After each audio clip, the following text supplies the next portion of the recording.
The British are coming! No, not those. The British are coming! No, not those. The British are coming! No. 1 ounce silver Britannia coins from the Royal Mint at only $2.99 over spot. Spot. It makes me want tea. Yep, that's them. 1 ounce silver Britannia coins are only $2.99 over spot, now through Sunday, June 28th, 11:59 p.m. Eastern Time. Email libertyandfinance@protonmail.com and include your phone number for faster response.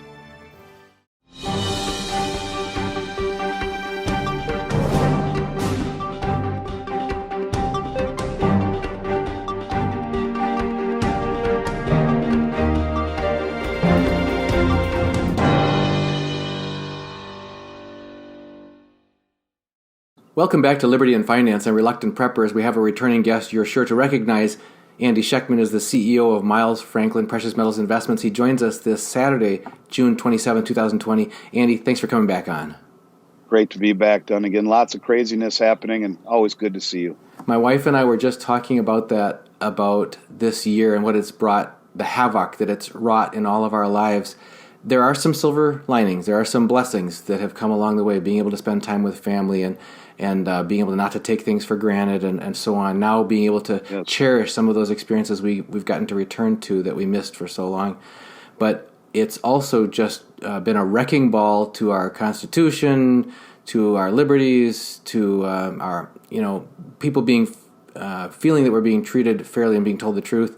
So we're having you back on. After every interview that we've had you on over the past several months, the comments have been uniformly intrigued by your sort of groundedness. I guess people say, Andy seems like he's a straight shooter, and that's what I hear from people who either have known you for years, worked with you for years, or even met you for the first time. So glad to have you back, kind of giving us the straight story here. I appreciate that, Dunnigan. I think part of the reason that I am that way is that Miles Franklin, my father and I started the company together in 1989 from nothing. Just for your listeners out there, my father's middle name is Miles, and his best friend who loaned us $60,000 in 1989, his middle name was Franklin. Literally, my parents sold their life insurance policies, borrowed $60,000 from an elementary school friend, and we come from nothing. We are, at least financially, we are the American dream. We are humble. I have never forgotten where I come from. I have never forgotten what it's like to struggle. And so that's the biggest compliment you can pay me. And I thank you very much for saying that and for your listeners for saying that. And quite frankly, when I do publicly speak, really the only thing that matters to me is coming across that way. It's coming across genuine because I don't know any other way, whether I'm playing around a golf with my buddies or talking to you or speaking on a podium. It's just about trying to be honest and be straightforward and connect with people. And so for all of you, thank you. I appreciate that. It reminds me that we've had some comments sometimes sometimes my wife and I have appeared together in some recordings. There were some comments about, we can tell you came from money was one of the comments. And there were several of that along that line. And it's really funny because her dad was a truck driver and a maintenance dispatcher at a university. My dad and my mom were teachers. My grandpa was a carpenter. My great-grandpa was a moonshiner in Middle Tennessee. So I'm glad we've been able to connect with people. So you're related to the Jack Daniels fortune, in other words. Hey, maybe I am. I should dig into that a little bit farther. But anyway, back to the topic at hand is people are really concerned about the volatility, the tumult that we're in with stock markets gyrating up and down, metals seeming like they're gonna go somewhere, and then sometimes hitting glass ceilings or whatever. So we get just contradictory. Well, we've been getting contradictory guidance about everything, whether it's wearing masks or not, or staying inside or not, or whatever. But we're getting contradictory guidance from every pundit out there about, the market's going to reach new all-time highs again, and the Nasdaq just did last week, or no, this is just a dead cat bounce, and we're about to roll over, and we're starting to see some volatility this weekend in the markets. Also about the metals, if you could kind of give us your more seasoned viewpoint, a little bit dispassionate about what cycle you think we're in here, and what you think the macro factors are that are going to be driving things going forward for us. Absolutely. Well, it's kind of a blow up cycle. And with what the Federal Reserve and the Treasury have done since September of last year, creating, I don't know, $6 or $7 trillion and buying everything, it's leading us down a path that is very destructive. Uh, the anomalies, the distortions in valuations are unlike anything we've ever seen before. And think about where this is ultimately leading, Dunnigan. And uh, who in their right mind, when you talk about the federal funds rate going negative into January of next year, so let's just say interest rates are at or near zero. With what the Federal Reserve has done since September by creating so much money, remember it took 300 years to create $800 billion in this country, and now they create trillions of dollars with a keystroke like it's no big deal, right? So who in their right mind, in terms of an investor, would buy a 10-year treasury earning zero on a coupon from an insolvent government running high levels of inflation? Who in their right mind, other than the Treasury, other than the Federal Reserve, would monetize, would buy those bonds? And the answer really is no one. And so you're left with a dilemma. And that dilemma is, does the Federal Reserve continue to monetize and buy the back end of the bond market? Do they continue to buy up all the bonds, which creates tremendous inflation, which ultimately leads to higher interest rates? Or do they just completely back away and run away from it? Either way, the end game is not pretty. Any way you look at it, the end game is not pretty. And what we've seen over the past 4 or 5 months is a strong attempt by the Federal Reserve to, as I call it, MOPE, management of perception economics, to create a calm, to make people think that, hey, it's okay. Your 401k is appreciating. The stock market is going higher. But really what's happened is it's been completely detached from Main Street, and it's becoming more and more obvious. The end game, when you look at the mathematics of it, what the interest rates will what will happen with interest rates, what will happen with inflation, where this is taking us. The end game is not pretty, Dunnigan, and I'm very, very, very concerned about that, especially leading into the fall. Now, I'm not saying things are going to fall apart in the fall, but I do believe the confluence of events that will lead up to the election are unprecedented. And I do think they will pull all the stops out to make Trump look like he's lost control. So I'm very, very concerned about what's happening. And I think that most of what we're seeing in terms of the economic backdrop is make believe. It is completely disconnected from Main Street, completely and totally disconnected from Main Street, what's happening on Wall Street. It's interesting. We've talked several times about the supply chain disruptions that have affected us.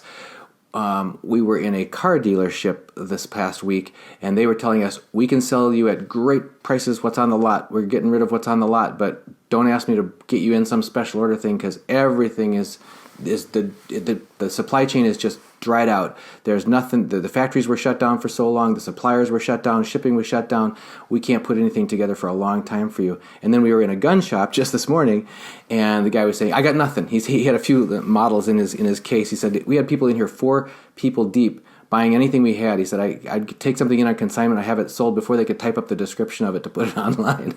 So, well, when you realize the police aren't going to protect you, that's not a bad idea. At least here in Minneapolis, that's the way it feels. Yeah, well, in Seattle and other places too, where there's been this backing away from the proper roles and proper duties, and frankly, the proper functioning of a civil society. Something else you just mentioned about, the headline stock indices is supposed to make us feel better. Some of the things that we had John Williams from shadowstats.com on, he's reminding us, 40 million people out of work. Just this week, we saw, as the story came out, that of all the businesses that advertise on Yelp, which means a lot of restaurants and small businesses, that sort of thing, 41% of them are out of business for good. Yeah, I believe that. And a lot of them that are hanging on by a thread. Remember, all of these subsidies, the PPP, the CARES, and all of these subsidies end in the next month or so. So a lot of them that have been hanging on by a thread, I think will fall by the wayside as well. And something you mentioned just a second ago, Dunnigan, which is very important for your listeners to listen to. I think we're in the eye of the hurricane, squarely right in the middle, and the trailing edge ain't too far away. I say that to you because of what you just said about supply chain. Think about what it would portray for this market. Now, all of the product that we see floating around right now, most of it if it's got 2020 on it, was created in November and December of 2019. You're describing bullion coins. Physical precious metals. Okay. That's correct. And so the mints start making the following year's product at the end of the previous year. So for 2020, they would have started making 2020s in 2019, November, December. If you realize that 50 to 60% of every mine on the planet was shut down for 4 months this year, and most of all of the refineries in the world, well, they're located on the Swiss-Italian border. The Royal Canadian Mint does, and there are a few others, but the majority of the refining in the world is done in Switzerland. They were all shut down.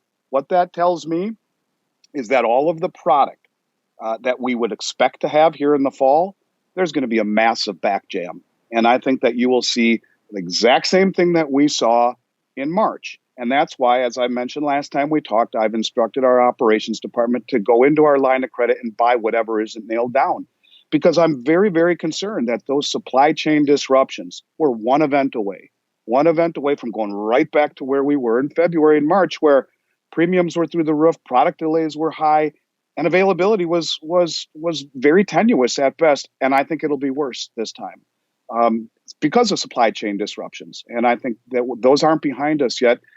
Right now, we're in the sweet spot. Premiums have come down. Summer, hope springs eternal. Reopening of the economy has taken people away from the anxiety. That time lag between February and June creates, it smooths out the anxiety and makes people forget a little bit about the fear that was this winter. But I do believe that we're just one event away from going right back to where we were. And so with premiums down, with availability a little bit better, I've instructed our operations just to buy everything they possibly can because, quite frankly, I'm not convinced that we are out of the woods yet. And if I were being completely honest, I would say we're not out of the woods at all yet. We have this question from B. Hazelton that's right down this alley. It says, there were anomalies in the metals markets recently. Are they still present? So of everything you described, what do you still see present? You mentioned this dried out supply chain, this big gap coming down the pipeline. Yes. I think the biggest anomaly period is obviously the price of silver.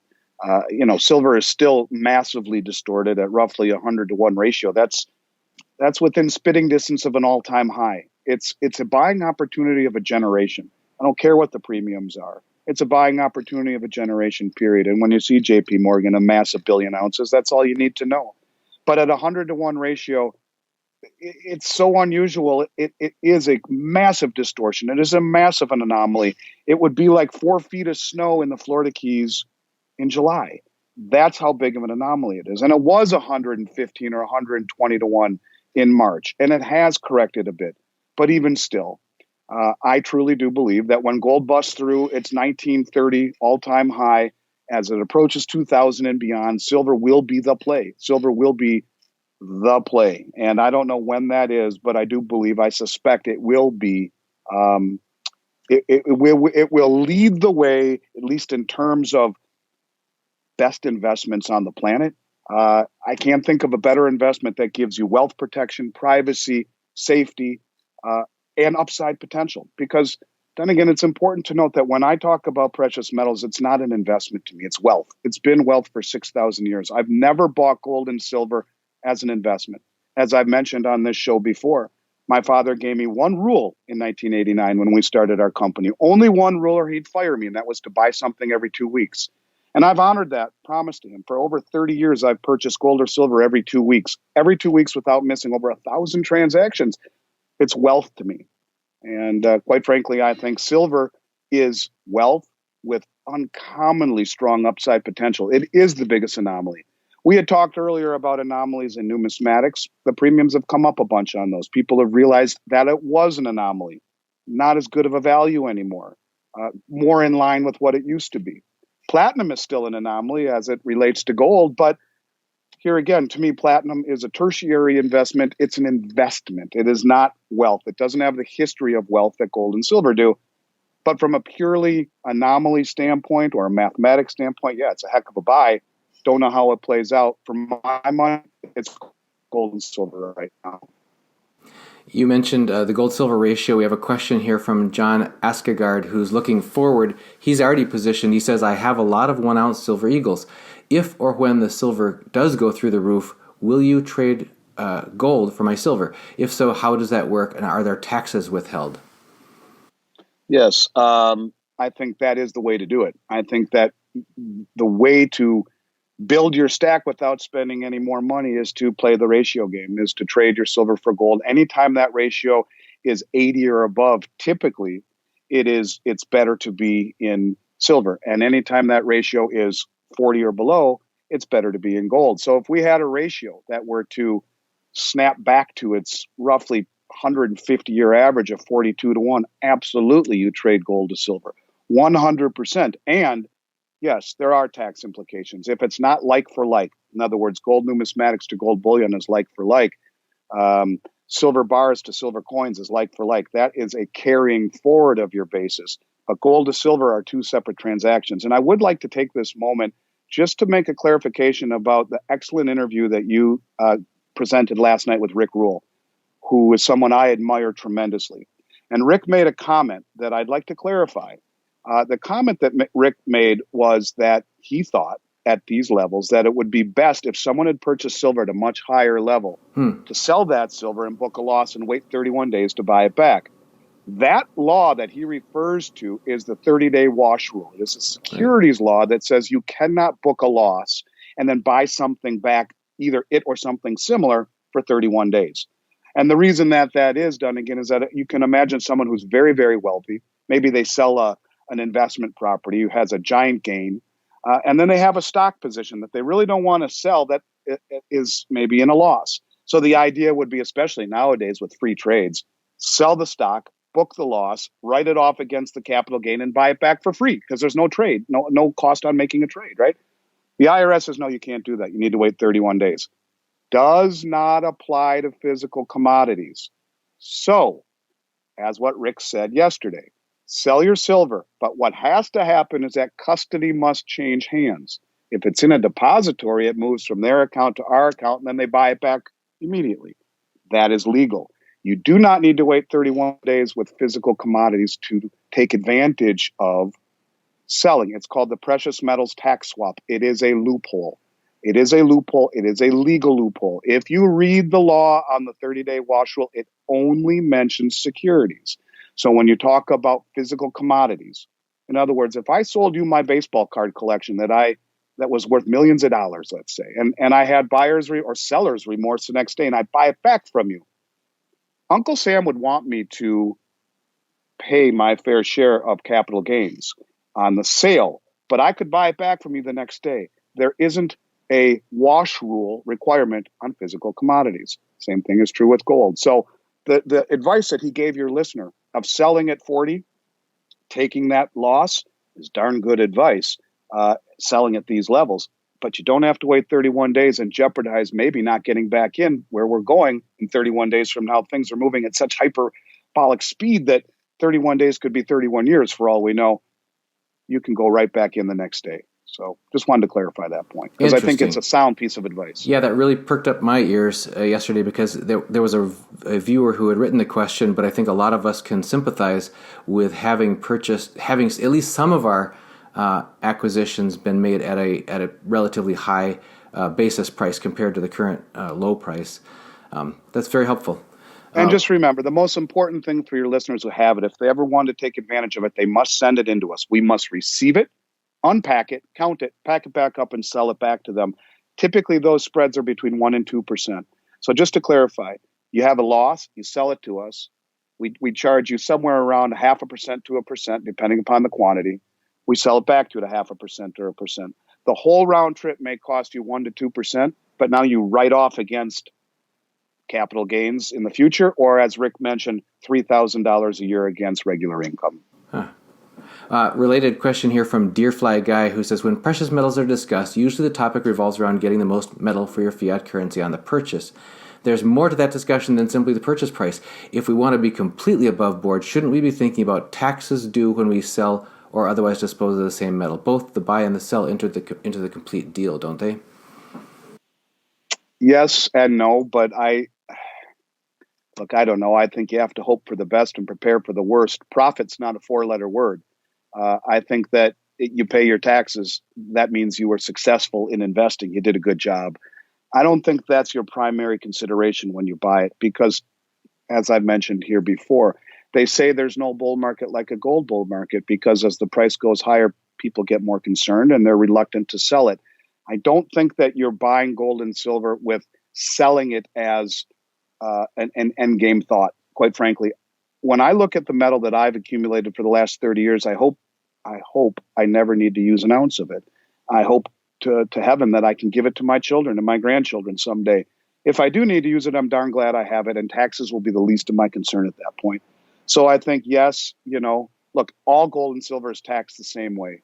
It's all at the 28% collectible capital gains rate. That's what I was going to ask you, because you told us the story of crossing the Canadian border, and people really appreciated that story. It was so, vivid for the way you described it. People could imagine themselves going through that, about how you were able, because you were carrying, in this case, it was Canadian maple leafs, which are legal tender in Canada, so you were able to declare them at the legal tender face value rather than the current spot price value, which was significantly advantageous to being able to take more metals across the border. But when it comes time to declaring capital gains, is there any significant difference between legal tender coins versus bullion in that regards? Well, so it's interesting. There was a case, I don't know how many years ago. It was a guy in Las Vegas. He was paying his employees in $5 1/10 ounce gold American Eagles. Now, I'm going to get this pretty correct because it's been a while since I thought about this. But the IRS took exception with him very quickly. And he actually won the case because it was legal tender. And what the outcome was, is they said, fine, you can pay, because it really skews things with payroll taxes and that kind of stuff. But he said, I think what the outcome was that, okay, fine, you pay your employees $5. That's what you're declaring. When they sell that gold at $250 a piece for a 10th ounce eagle or whatever the amount may be, the capital gains will be between $5 and $250. So you're gonna end up getting hosed on the end. In other words, no. I think another way of looking at it is there's a $14,000 gift exclusion. I think if you gave your son 280 1-ounce gold eagles, which are $50 face value, which would equal 14,000, they may take exception with that, the IRS. In other words, one of the hypocrisies of our government is that on one hand, they say it's legal tender and you don't have to declare it when you travel, but try to play that on the other end in terms of gifting 240 1-ounce gold eagles and calling it 14,000. Maybe you get away with it, maybe not. I'm not sure. I don't think I'd want to try it. But the bottom line is, I think that it's somewhat of a mystery why these coins have face values at all, whatsoever. And the only time I've ever found it to be advantageous is traveling across borders. I don't know that I would poke the sleeping IRS bear and try to play that game with the face value in terms of gifting or in terms of taxation. Huh.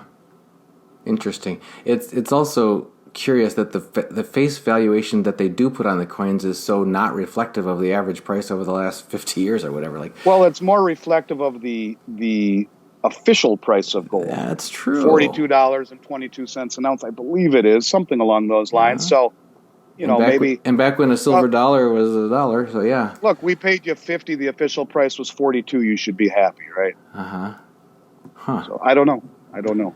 Back to the topic of anomalies in our current metals market, Psycho Stacker says, if we start locking down again, do you expect premiums to surge again? And how high can premiums go? Massively. I do. Massively.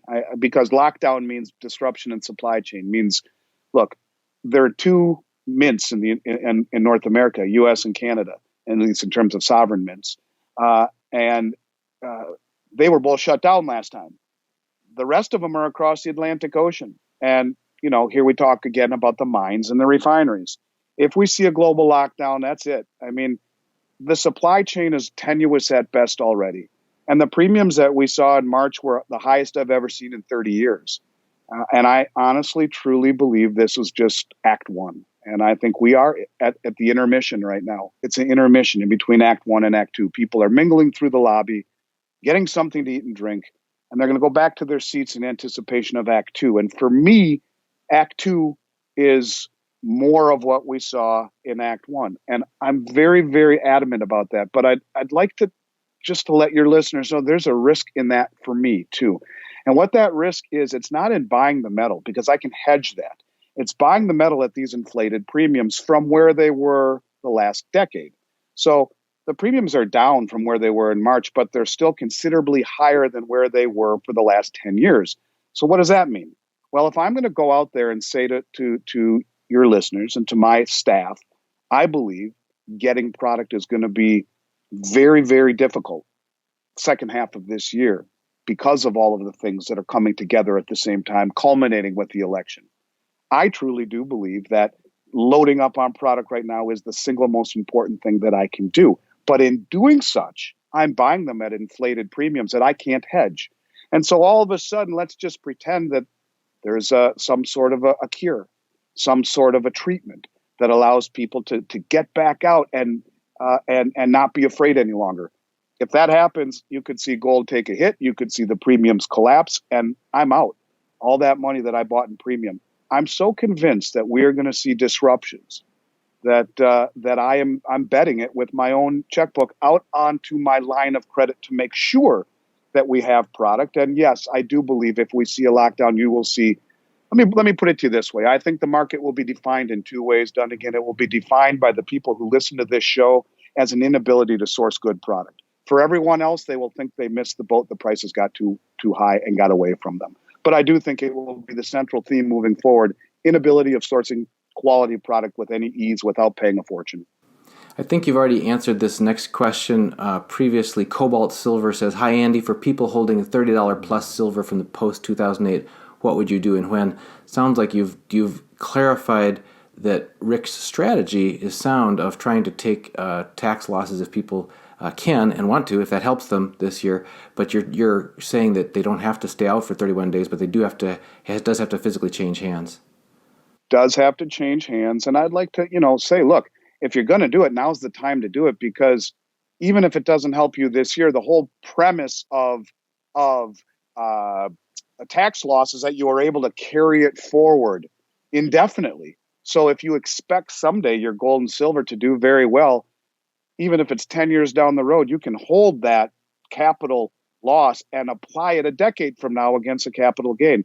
Uncle Sam will allow you to carry that forward as long as you possibly want, or use $3,000 a year against regular income. But the answer is yes. I think it is a very sound advice. The one factor is simply sending the product in. And we can arrange to have UPS come to your listeners' homes, pick things up relatively easy, send it back to us, open it, repackage it, and send it back. And that loss will carry forward or go right off against the capital gain that you have now, penny for penny. There's questions here about the premium that affects people on a buy versus the sell side. Black Oak Property Maintenance asks, "As I write this, silver is $17.80 spot. Schiff offers to buy back silver at $21.42, essentially paying the same premium he charged on the purchase. Does Miles Franklin offer similar buyback or trade-in options?" Well, I don't know what Peter Schiff does, but I bet my bottom dollar that Peter Schiff will not buy back anything that he sold it for. I can't believe that. That's not the way anyone in this industry works. And in other words, if premiums change, Peter Schiff is not going to. As an example, let's go back to March. If anyone bought Silver Eagles from Schiff Gold in March and paid $10 an ounce over, I will guarantee anyone listening to this that they will not pay you that right now. That's not true. I will say this. Miles Franklin guarantees the highest bid price in the United States because we will not charge a commission to buy back from existing clients in many cases if the metal was purchased from us. I don't ever lose on bid prices, but I will tell you that whether it be Peter Schiff or anyone else in this industry, will not buy back at what they were paid for if the premiums change, because premiums are a reflection of supply and demand, and they change. They have a life of their own. And last March and February were a perfect example of that, where you saw premiums skyrocket in a period of just a couple of days. They kept going higher until Silver Eagles were north of $10 an ounce with $15 silver. So we will guarantee to pay at or above the highest bid price in the United States, because there's something called the Certified Exchange done again. And the Certified Exchanges we're a member of, and anyone who is in this industry Unless they're selling out of the trunk of their car or on eBay, they're on the certified exchange. It's a network of roughly 1,500 dealers across the country. And there's a whole slew of bids and asks. I can see what the highest bid price is in the country. And I promise you this, that if the premium went from 10 to where it is now, roughly 5, Peter Schiff's not paying $10 for that coin. I will guarantee you that.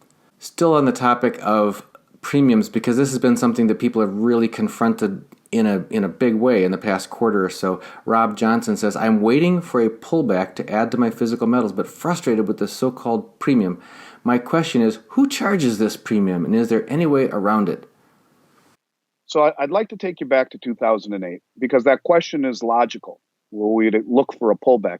In 2008, when the price of gold went from 1,000 to 700 and silver from 21 to 9, a 35 and a 60% decline respectively, every major mint across the globe, every one was shut down. US, Canada, Australia, South Africa, and Austria, all shut down or out of product with massive delivery delays and massive premiums.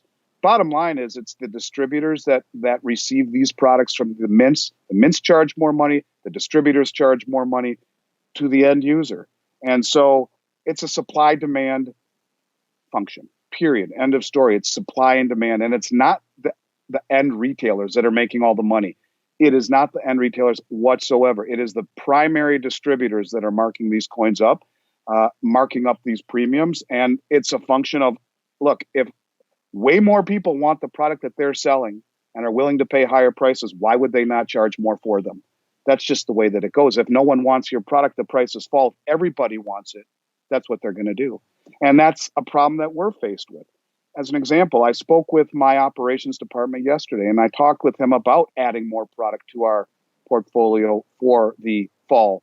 And the one product that we're staying away from at this point in terms of loading up on are Silver Eagles. The premiums are too high. I have to pay, if I want to buy 25,000 Silver Eagles, I'm going to pay north of $4 or $5 an ounce to buy them right now. And normally that would be 3 times less.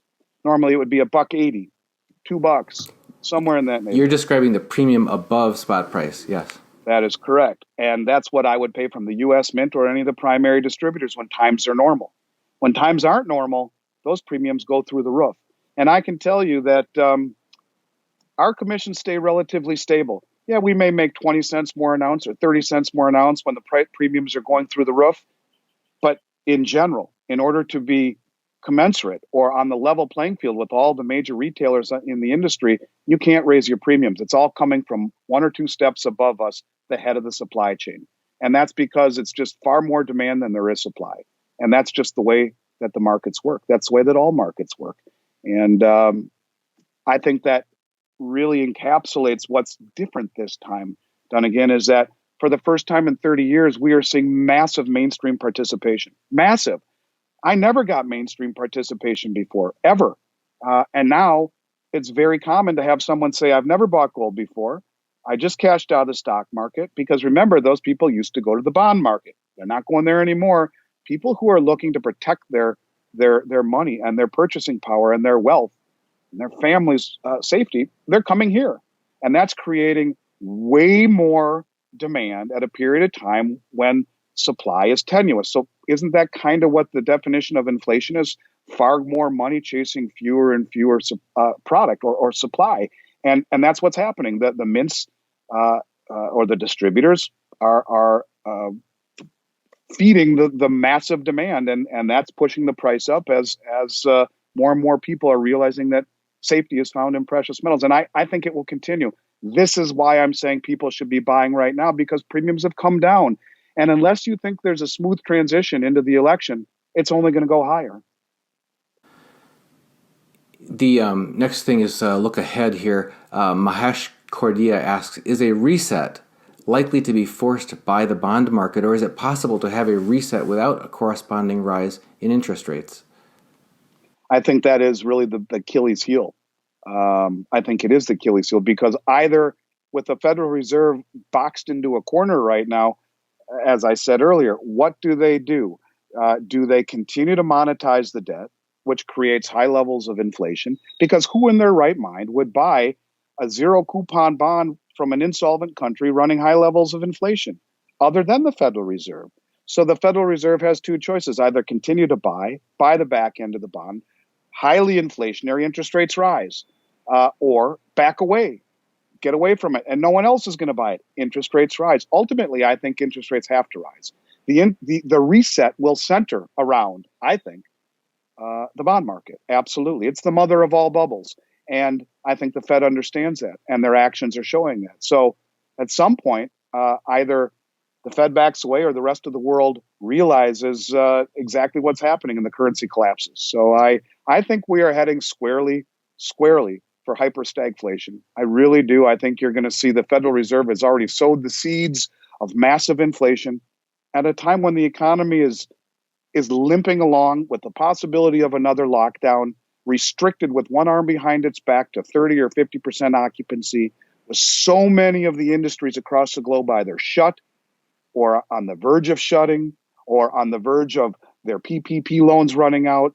There's just so much along the lines of this economy not being healthy and the Federal Reserve trying their darndest to keep things afloat. I think the bond market is the center of the trouble. Honestly, I do. Yes.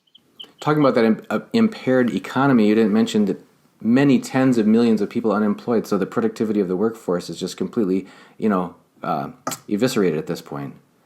Absolutely. And the morale as low as it's ever been as well. So I think that ultimately we are heading for a very scary time. And, I don't speak this way. And I quite frankly don't like speaking this way, because people in our business sometimes get blamed for being or labeled as being doom and gloomers, pessimists, trying to scare people into buying things. But I'll tell you something, I'll be 50 years old this summer, Dunnigan, and I'm scared. For the first time in my life, I'm very concerned, more so for my children, about what the economy in the future looks like. And I think our standard of living is going to take a hit. I think it's a new reality on the horizon, the new normal. And quite frankly, I don't really like what I see coming. This question has been asked, I think, by multiple viewers on every time we've had you on, but I don't think we've gotten to it before, so let's get into it here. Donald Orfeld Jr. says, in your opinion, what is better to own gold bullion or pre-1933, specifically as it pertains to confiscation and future wealth?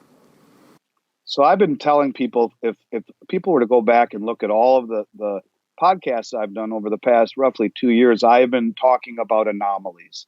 That's been a central theme of what I've been talking about. And that comes from 30 years of watching prices in this industry.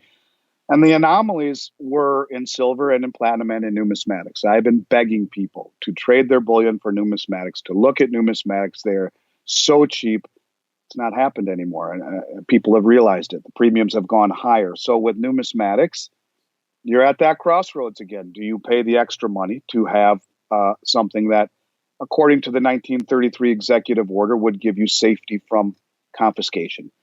But it's also important to remember when we talk about numismatics, it's not the numismatic coin that is given exemption. The actual exemption was given for 3 levels: dentists with dental gold, jewelers with jewelry, and collectors of pre-1933 United States issued coins, not the British sovereigns, not the Swiss francs or the French francs.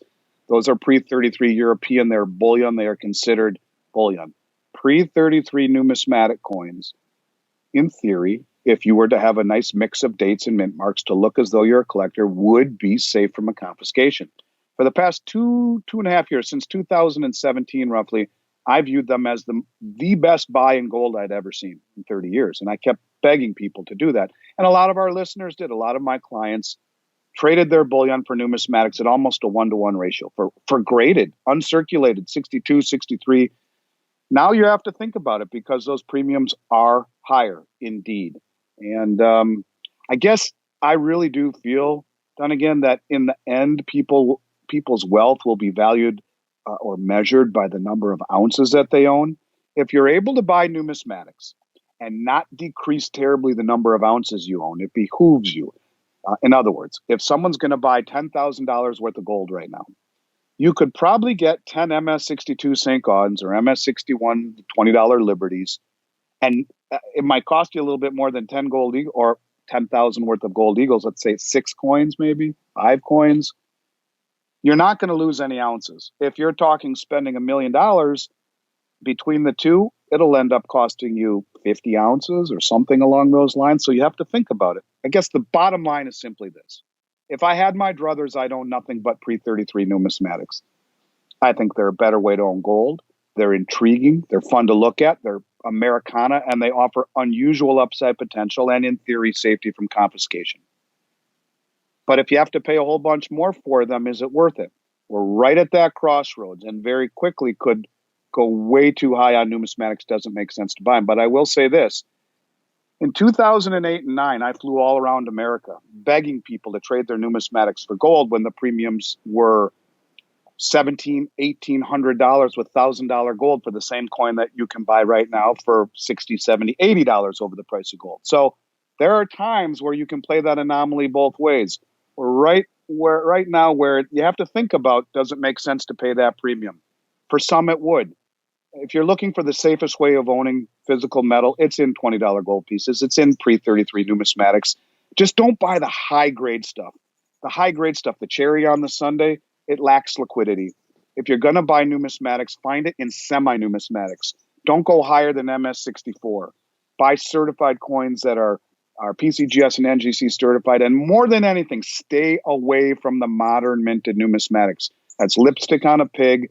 Anything that's minted new that is PCGS and NGC certified is a scam. It's bad. Do not buy it. It is unnecessary. It's a story that is unnecessary. Pre-33 numismatics certified under 64. If you can get a good deal, I'd rather own it than anything else.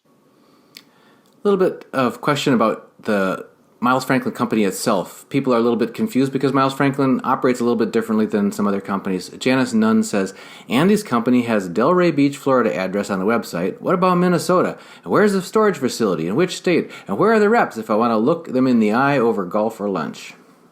So we do have a Minneapolis address. I don't know exactly what she's looking at, but Delray Beach is our satellite office in Florida. My oldest friend, Joel Kravitz, runs our satellite office in Florida. He also runs our Canadian Brinks storage programs. Glad you asked that question.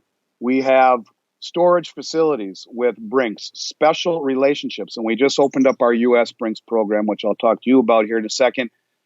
We have worldwide exclusives with Brinks in Toronto, Vancouver, and Montreal. We also just opened those up in the United States with Salt Lake City, Los Angeles, and JFK, New York. We have the only fixed rate relationship with Brinks in their global services chain. In other words, every other storage facility in the United States, or for that matter, all that I know of, are based on a percentage of asset value. Ours is a fixed rate. So based upon the ounces that you put in. So the higher the price goes is meaningless, doesn't bear anything in terms of your cost. In other words, every other storage facility, if the price goes higher, your rate goes higher, because the single highest cost component in storage is insurance. We worked out a deal with Brinks where we said we'd like to be fixed. We'd like to have you extend that to us. And they acquiesced after a long time of negotiation and a long relationship. So we have a fixed rate based upon the number of ounces, and we have the only safe deposit box program in North America in Brinks Toronto and in Brinks Vancouver. Fully insured safe deposit boxes in their vault, no reporting to the federal government, on a fixed rate. There's nothing like it anywhere in the industry. We're very proud of those two distinguishing benefits that Brinks gave to us. So let me answer the question a little more succinctly. Our storage facilities, Montreal, Vancouver, Toronto with Brinks, JFK with Brinks, Salt Lake City with Brinks, Los Angeles with Brinks, and the Dakota Depository in Fargo, North Dakota. And we have a limited bit with TDS Storage, a Loomis facility in Las Vegas. So if people want storage, we can provide that for you. Our office in Minneapolis, we've been here for 30 years. Our office in Florida, it's about eight or 9 years old, and it's a satellite office, no product, just a small little office for Joel to run our Brinks program out of. And the last question there was part of that. And where are the reps if I want to look them in the eye over golf or lunch? Well, I'm a big golfer. I'd love to play golf with whoever it is. We're all in Minneapolis. Joel doesn't golf, but Joel would sure walk the beach with you if you're anywhere near Delray Beach or Boca. But as far as Minneapolis or any of the the surrounding suburbs. That's where we're all located. Now, again, we're all working from home right now, but our office is in Wayzata, Minnesota, which is about, 20 minutes west of the 3rd Precinct in Minneapolis that burnt down to the ground just a couple short weeks ago. So we're very close to the epicenter of insanity here in suburb of Minneapolis. Also mentioning, like myself, as an independent rep for Miles Franklin, I'll be at the Freedom Fest 2020 in Las Vegas, Nevada at Caesars Palace, July 13th through 16th. You can certainly look me in the eye and have some lunch at that time if you'd like to. And we'll also be online with you, Andy, for the Sprott Natural Resource Symposium 2020, which is going to be a virtual conference, and people can find out more details about that. That's a little bit later in July 22nd and a few days following that in the description of this video. So anything... I'll say this, Dunnigan. One of the things that has made, and kind of just buttoning up the last question, one of the things that's made Miles Franklin successful is realizing that it's better to work with people instead of trying to do everything ourselves, and quality people, and our relationships with people like you, with people like Sprott, Arcadia Economics, Maurice Jackson, David Morgan, the list goes on. And I long ago realized that the key to our success was to build relationships with wonderful people like yourself, who are doing such an amazing job at getting real information out to the public. And I'm honored to be associated with you, Dunnigan. Truly honored. And Miles Franklin is honored to be associated with you and to have you represent us at Freedom Fest. And that's a big step for me. And I'd like everyone out there that listens to Dunnigan to simply know that I, in a million years, would have never allowed anyone to go and represent Miles Franklin at a conference. And it is a true reflection of my respect and admiration and appreciation for you. So all of you out there listening, understand that he is the real deal. He's an honest guy, so much so that I am handing him the keys to the car and offering him the ability to run Miles Franklin's booth all by himself at Freedom Fest. Everyone should go stop by and say hello and fist pump him, if nothing else. Yeah. And before we let you go, we want to ask one more time from viewer Eli here, who says, if you would please, I'm hearing the term, quote, reset being thrown around. What are your thoughts about it? Also, whether or not you agree, what is your definition of financial reset? And most of all, if there is a reset, how does that affect people on a personal level, as in personal debt? What happens to it? Thanks. Well, I could see a reset. I don't think personal debt will be part of the reset. I think that you could see governments forgive each other's debt. And I always come back to lately to what I've talked about on your show maybe every single time we've talked, and that is the Tier 1 reclassification of gold. That happened last April. To me, when we talk about reset, what better way to set the table for a possible reset than to bring gold to the table as the only other Tier 1 asset on the planet. Since 1944, U.S. Treasuries and dollars have been the only Tier 1 asset. So if you're going to destroy the dollar, if you're going to blow it up, if you're going to try to milk as much out of it as you can until there's a revolution, well, you might as well tie gold to Tier 1 asset status, because it would allow you to seamlessly then, after the reset, issue a new digital gold-backed currency. If I had to make any proclamation of what I think the reset looks like, it's that they squeeze as much out of the dollar as they possibly can, and then they issue a new gold-backed currency. It won't be convertible, if I had to guess, but it will be backed. It will be tied to some degree, maybe 15% backing, maybe 20% backing, whatever it is. If we reset and start over, there's not a chance in hell that anyone will drink the Kool-Aid again unless it is tied to some tether, to some anchor. And that anchor to me is gold, and it's conveniently reclassified as a Tier 1 asset in April of 2019. But look at the central bank purchases. They front ran that decision for over a year and a half. The central banks have been voraciously accumulating gold for what reason? I don't know. Maybe a new system. Maybe they were all privy to this at the meeting at Basel in 2018. Maybe they said that the days of the dollar, the world reserve currency, are coming to an end. We will issue something new tied to gold. We're going to reclassify gold. They don't make decisions like that out of the clear blue. I think a reset's coming at some point. I think it will have to come. And when it does, it will be tied to gold. And that's why guys like Jim Sinclair say gold will go to 10,000, and when it does, it'll never come back because we'll be pegged to a new world reserve currency. I think a reset's coming.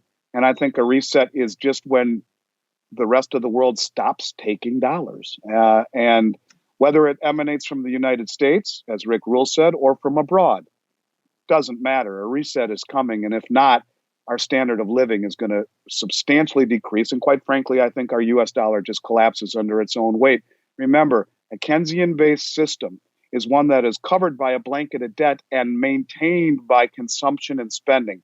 You shut down or compromise or cut one leg off of that spending and consumption, you're smothered by the debt, and the whole economy and the whole system collapses. And on top of it, you have a currency that is being destroyed through inflation. The reset's coming. What it looks like, don't know. But I do bet, I'll bet my bottom dollar that it is tied to some degree to gold.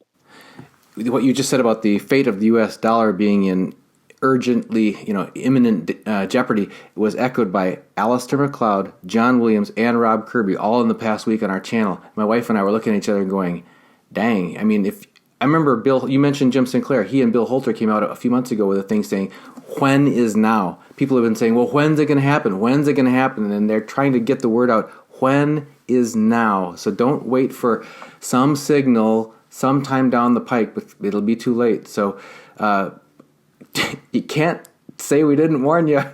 So no. we're trying to figure out, none of us really know what the ripple effects are going to be of this, how major this is going to continue to disrupt our lives and that of our children and grandchildren going forward. But we're trying to do the responsible things we can now while we still can take actions. And I'd like to say, look, like I said earlier, I buy gold and silver every 2 weeks, have for 30 years, never missed a 2-week period ever. And I know personally that you buy gold and silver too. So all of you out there listening, understand that we do as we say. We're not just trying to say this to sell our wares or to seem smart. Sometimes there are people out there that actually try to help and make a difference. And I think that's what this is all about. That yes, we believe in gold and silver, and yes, we make our living selling it. But I think to get the word out, to try to be genuine and help people, it's a difficult endeavor. People don't want to hear the message that comes along with buying gold and silver because the message isn't pretty right now, especially. And I think there comes a time where you have to put your big boy and big girl pants on and realize that mathematically we're in big trouble. Trillion seconds ago was 31,688 years ago, and the Federal Reserve just created $7 trillion since September. $1.5 trillion since May. The numbers are so big, the game is rapidly approaching that reset.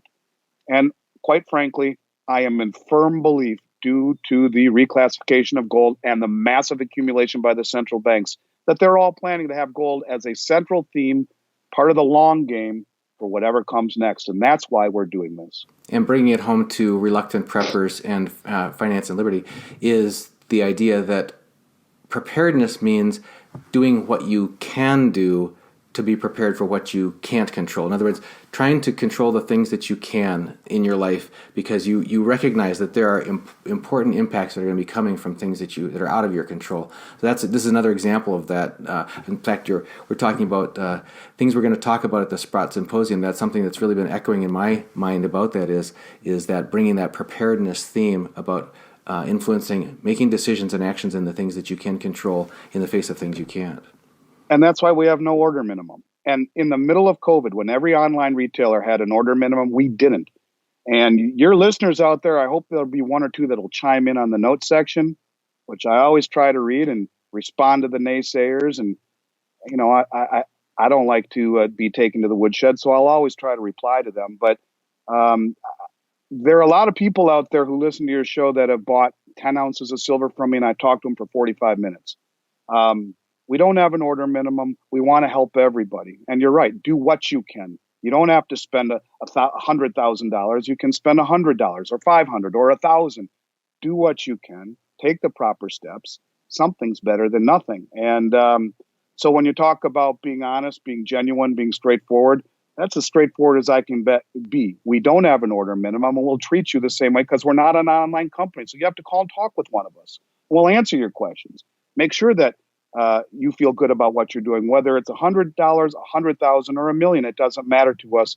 All of the clients are important. Helping everyone is important. And, for your listeners out there who did spend just a little bit with us, I hope with a little bit of privacy on that, without telling who they are, maybe they'll echo in there and say, yes, it's true. Miles Franklin does treat us all the same. Doesn't matter what you spend. As far as I'm concerned, any client is an important client, no matter what they spend. So what you just said is very, very true.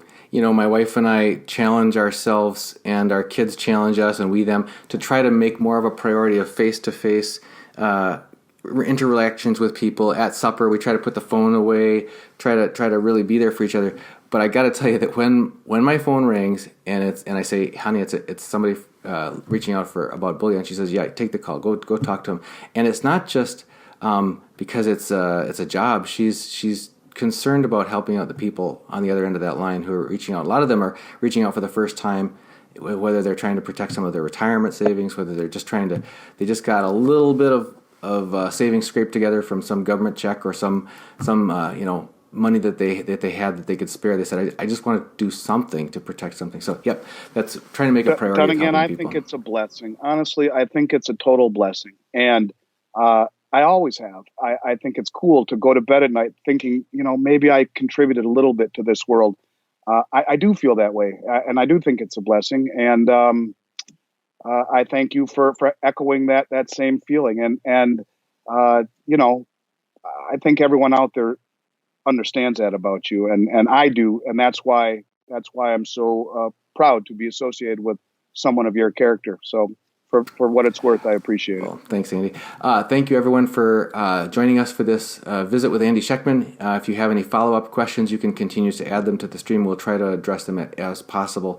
And I just wanted to thank you, Andy, for taking time off your weekend to join us here on Liberty and Finance and Reluctant Preppers. I always love to be on. I always love to be on with you, Dunnigan, and call anytime. Hope to be back real soon. Thank you. Take care, pal. The British are coming! No, not those. The British are coming! No, not those. The British are coming! No. 1 ounce silver Britannia coins from the Royal Mint at only $2.99 over spot. Spot. It makes me want tea. Yep, that's them. 1 ounce silver Britannia coins are only $2.99 over spot, now through Sunday, June 28th, 11:59 p.m. Eastern Time. Email libertyandfinance@protonmail.com and include your phone number for faster response. Hey everyone, if you haven't already made plans to attend Freedom Fest 2020 at Caesars Palace in Las Vegas, Nevada this July 13th through 16th, you're going to be missing out because I'm going to be there, as is Doug Casey, and a host of other speakers. You're going to meet lots of freedom lovers at Freedom Fest 2020, including speakers like John Amash, the House of Representatives, Doug Casey, George Gilder, futurist, Mike Lee from the U.S. Senate. We've got Stephen Moore from the Heritage Foundation, Rand Paul from the U.S. Senate, and many more speakers, Donald Trump Jr. You'll see me at the Miles Franklin booth, but I'd like to see you there, and if you want to get there at a discount, check out in the description of this video, and you'll see a discount code that'll get you $75 off an admission at Freedom Fest 2020 this July 13th through 16th in Las Vegas, Nevada, Caesars Palace. See you there.